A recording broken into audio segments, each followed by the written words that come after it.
Hey everybody, Roxbox9 here, back with part 3 of our complete M15 core set limited review. Like we said in other videos, we're going to focus in on the cards of the set, every single one of them, with the focus being limited for your pre-release preparation. So we're going to start with, today, Cursed Spirit, 4 for a 3/2 Intimidate Spirit. This can be pretty crazy unless you're going against another black deck, which will likely be 50% of the time you're probably going to be facing a deck that doesn't include much black, which means that it's probably going to be pretty good. Black Cat, it's not that great. Blood Host, it's very expensive. Yes, you can use creatures that are being killed by your opponent. You can use them to gain a little bit of advantage, but it's 5 for a 3/3, guys. Carrion Crow, enters the battlefield tapped. Its stats are okay, but I don't like it to play tapped. I don't think it really needed that. Caustic Tar is way too expensive for eventual damage, even though, yes, you could, if your opponent doesn't deal with it, it can get out of hand, but it's way too much mana. Run a bomb instead. Child of Night, Lifelink, 2 for a 2/1 is okay, but Lifelink is good too. Covenant of Blood is way too expensive. If you're running lots of little dudes, then this could be really strong. Other than that, don't bother. Crippling Blight, camp block is probably the more important thing. You can use it as a takedown for one of their bombs where they can't stop your bombs, and maybe you could kill some of the 3/1s in the format, but that's about it. Cruel Sadist is an interesting card. It's a little awkward and limited. I'm not quite sure how powerful it's going to be, but this would be an example of a 1/1 that I'd consider playing. I think it does have some good potential. Endless Obedience, it's a little expensive for the effect, but it's any graveyard. You steal a bomb, especially if you have some dudes, you can make it really cheap. I think it's worth a shot, maybe 1 or 2 of. Eternal Thirst is very well costed for an effect that can get out of hand. Yes, it's a 2 for 1, but even just 2 for the lifelink is solid, and I think it can get out of hand really quick. Feast of the Fallen, I don't like. It takes way too much to get off the ground. It's 3 mana, and then you have to pretty much sit and wait, and you get some advantage. Seems a bit awkward. Fester Gloom, same thing. It can probably deal with weenie decks, and token decks are trying to overrun you, but it's still sorcery speed, so sideboard card maybe.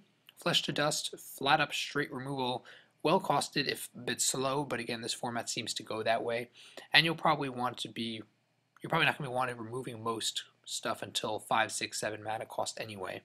This card's pretty awesome. Gravedigger has been shifted to uncommon because it's broken as a common. Still a decent card, not as strong. They've tried to weaken black a little bit. I think it's still a very strong color, but they've done some stuff to weaken it, and that's one thing they've done. Ingarrick's Wake is an amazing wrath, but it's 9 mana. I think even in a slow limited format, that's a bit much. Probably not going to see it in much happening. Indulgent Tormentor, we'll talk about the pre-release promos in my pre-release focused video. That being said, on his own, he's pretty good. His weakness is that he's a 5/3. There are plenty of 3-powered flyers in the format, which makes him worse, much worse than he maybe would have been otherwise, but that's the only drawback, and I think for 5 mana, he could easily be a ridiculously powerful card. Leeching Sliver is okay. I mean, again, if you're running lots of slivers, this card is not bad, but it's not going to do all that much damage on its own. It's not that great. Leona Vest, like all Planeswalkers, is awesome. That's it. Awesome card. Run it if you can. Mind Rot is okay. Discard's not a huge thing in this format. Maybe if you get a bunch of Mind Rots and Waste Not, you can mess around something, but it's not that great. Necrobite is not as strong here as it has been in other limited formats, but it's still strong. It's still a decent card. Really a combat trick. It's 3 mana to remove an opponent's creature. That's pretty much what it does. Necrogen Scudder, I didn't really play that much Scars of Mirrodin before when that limited was going on. But that being said, it seems pretty strong here. 3 life for a 3/3 flying for 3. Lots of 3s going on there, but I think it's pretty strong, especially an aggressively costed deck that you're trying to be aggressive. Necromancer Assistant, even though it's a 3/1 for 3, which is okay, I don't like it that much. Its ability is kind of useless. Necromancer Stockpile also needs a lot of work to get going. Nightfire Giant, these cards we were talking about, they all seem to be pretty decent for the most part. This one, I think, particularly if you have mountains, will be getting out of hand late game. You could easily abuse it. Obnixilis is 6 for 4 for flying trample that gets stronger whenever a creature dies. I think he's going to be a nice swinging bomb. Paragon giving Death Touch, even though it does cost 3 and you have to tap him, being able to give Death Touch to any creature quickly, kind of amazing. Very solidly costed. Rotfeaster Maggot, even though the 5 bodies, 5 toughness is okay, I still don't like it that much. Shadowcloak Vampire, bleh, it's not that great. Sign in Blood is solid. I love Sign in Blood. Soul of Innistrad, like all the souls, is amazing. This one gives you long-term advantage, so it's even better than the blue one, which isn't saying much, but it's any soul you should pick up. Stab Wound is very strong. Again, this is also moved to uncommon, so that makes it a little less broken, but it's still a solid card.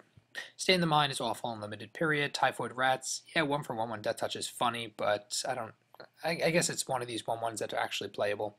Ulcerate, there are a lot of 3 toughness stuff.